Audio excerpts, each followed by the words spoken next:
Are you guys ready to keep this show rolling? Yeah. I want you to all put those hands together right now. This comic is so darn funny. I'm a huge fan. Put those hands together for Seamus Millar.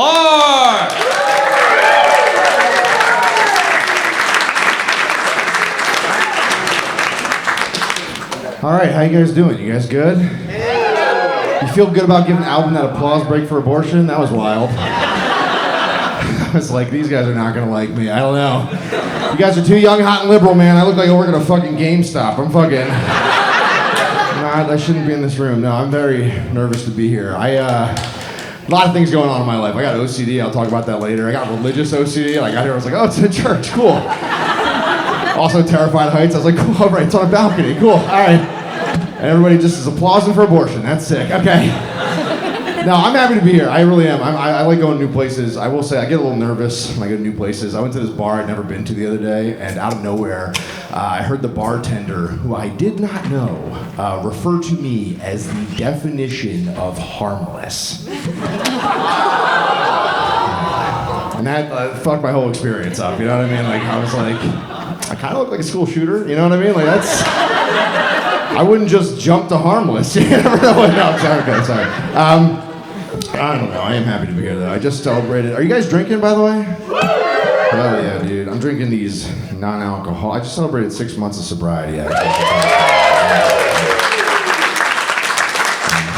I thought it would make me a nicer person, but I feel like it just made me like more and more angry, especially these non-alcoholic ones. Like, this is delicious, but it's like, oh, I love acid reflux and remembering. Like, this shit fucking sucks, you know what I mean? Like, I don't know.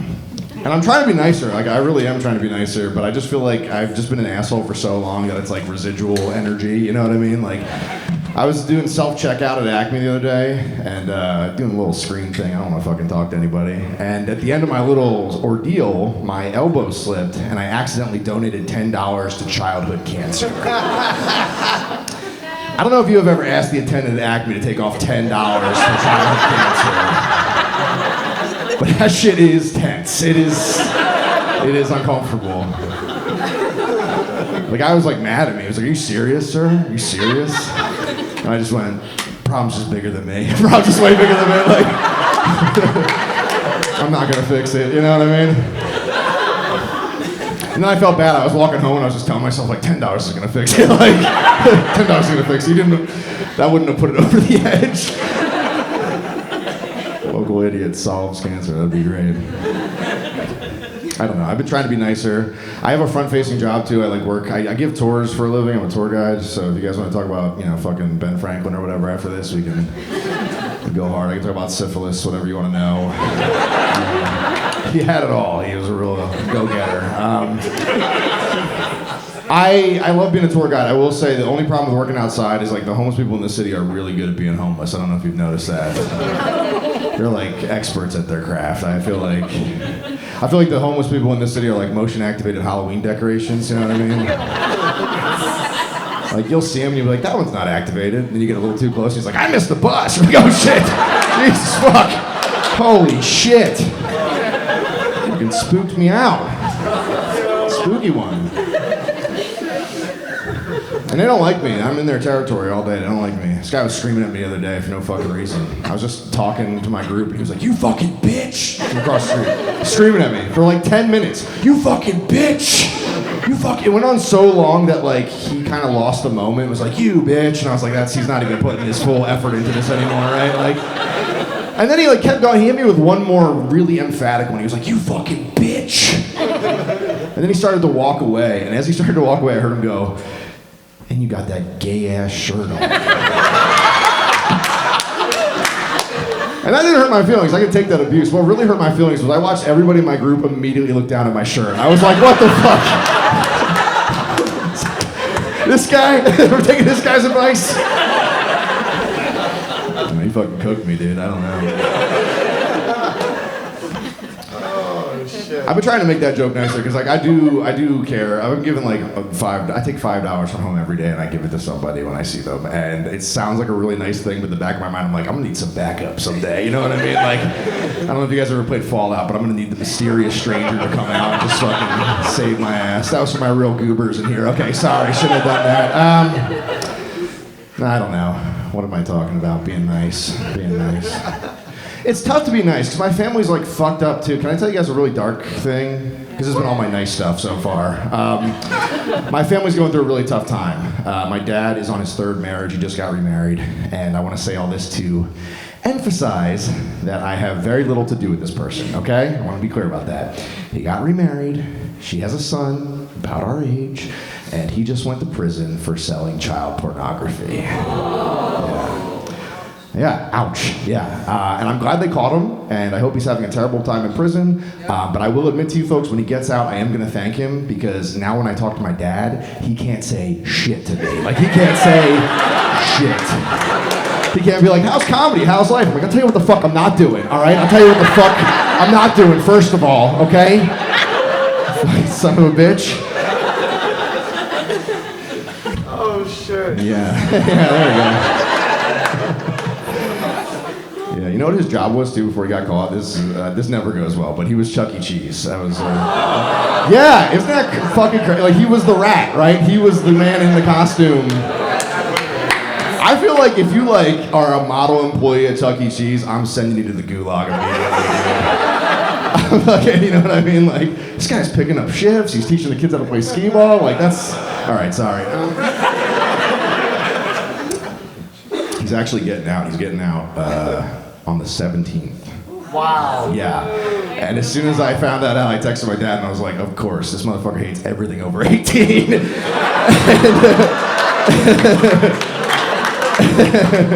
And he did not like that. He did not like that one bit. Yeah, I don't know.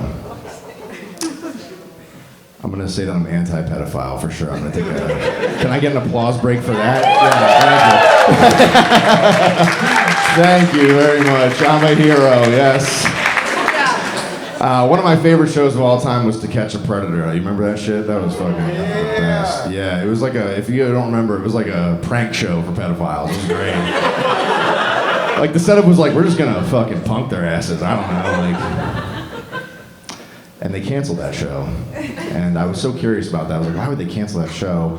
And I looked into it, and it turns out that one of the pedophiles who got caught was like a politician or like a lawyer, big name in his town. So, you know, first time for everything, right? And he got caught, and he was so embarrassed after he got caught that he went home and he killed himself. And that's why they canceled the show.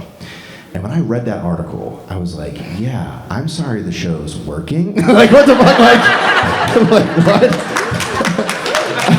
I thought we were here to kill these motherfuckers. Like, I didn't know it was catch and release a predator. I thought we were here to fucking end these dudes. You know what I mean? I posted that joke on Instagram a little while ago, and it went viral. Got like 1 million hits or some shit. I don't know, something crazy. And I was like, damn, this is the only thing that's ever worked out for me in comedy. I'm so excited. And then the top comment was, this guy looks like he was on the show 7 times. So I was like, okay. God damn it. Yeah. I don't know, man. I will tell you this.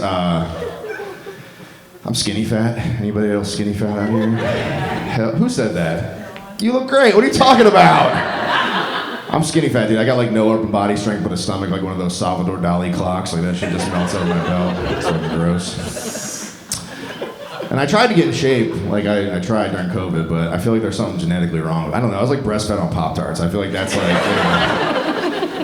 And like, my mom's a sweet lady, but she's like the least healthy person I know. Like, she really doesn't know anything about health. Like, she had these pains in her chest the other day, and I dropped everything. We went to the hospital, and they did x-rays on my mom, and they found these nodes in her lungs. And it's benign, she's okay, but at the time, I was really worried. I was like, holy shit, nodes in your lungs? That could be like cancer, that could be, who knows what that could be. And I turned to my mom, and I was like, are you worried about this? Are you okay? Are you freaking out? And she goes, Seamus, I'm fine. I'm fine. It's like, you're not worried about the nodes in your lungs? She goes, it's my lungs. I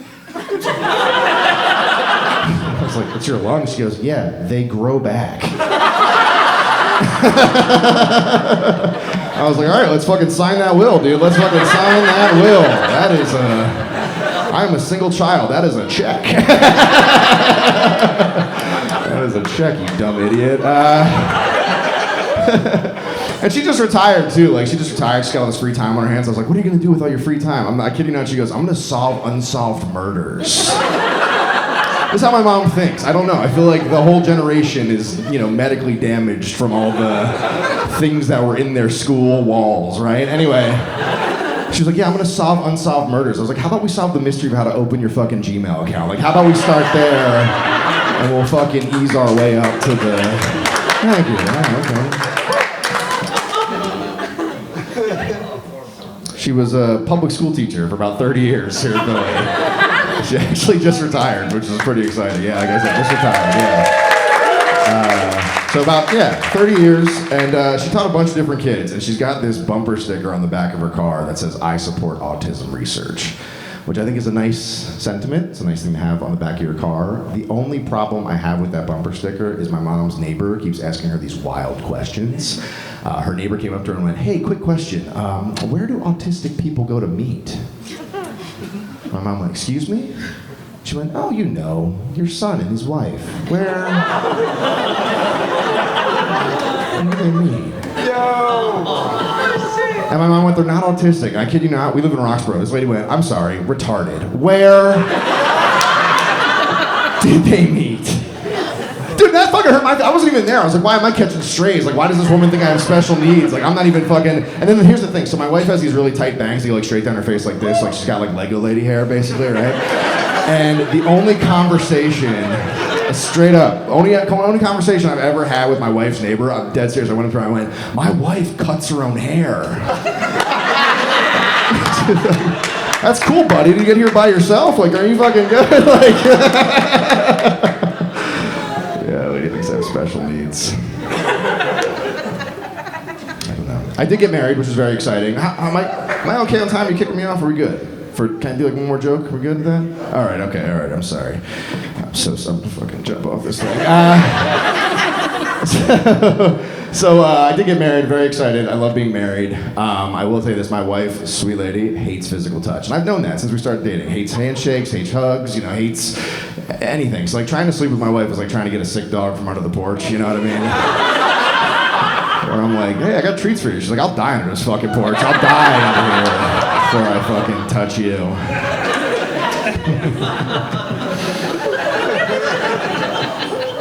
Sometimes I'd be fucking, though. Sometimes I do be fucking, though. I don't know. Let me you guys seem like an ass-eating room. You guys eat ass? You guys ass eaters out here? Hell yeah. Okay, you're cut off, dude. Too much ass for you. Lock the doors. That was a sting operation. I was like, how about you take a seat? I'm the Chris Hansen for ass eaters, dude. I don't eat ass. And it's okay if you do. I feel like it's a very millennial thing. It's like student loans, avocados, eating ass. Like those are the three things that we're like, here's our contribution to the culture, Can't buy a house, guess I'll do this, guess I'll do this. It's very brave, I think, honestly. It's like vaping, where you're like, I don't know what this does to my throat. We're gonna figure it out together. But I don't eat ass. But I almost did one time. The one time I almost did, like the other day, and I got a little scared, and I fucking backed out of it, which, fellas, you can take that power back, right? That's so stupid. Here's what you can do. You can back out of it if you don't feel comfortable with it. What you shouldn't do is you shouldn't bring it up to her later, which is absolutely what I did.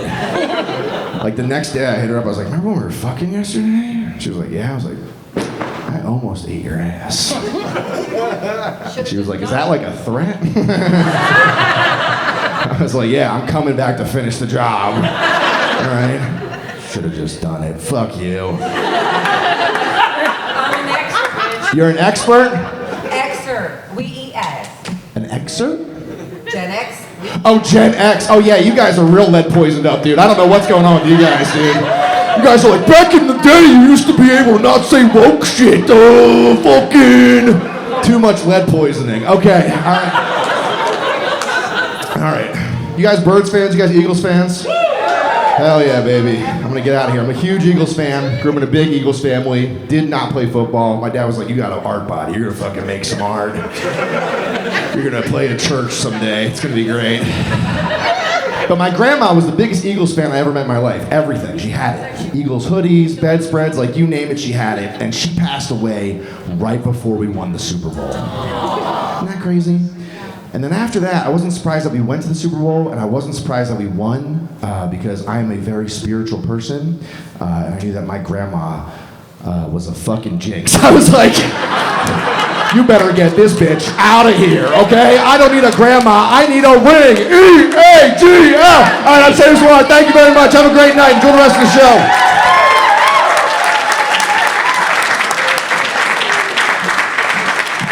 One more time for Seamus Millar, everybody! Oh my God, Mom, I'm so sorry. I can't believe he talked about all that in front of you.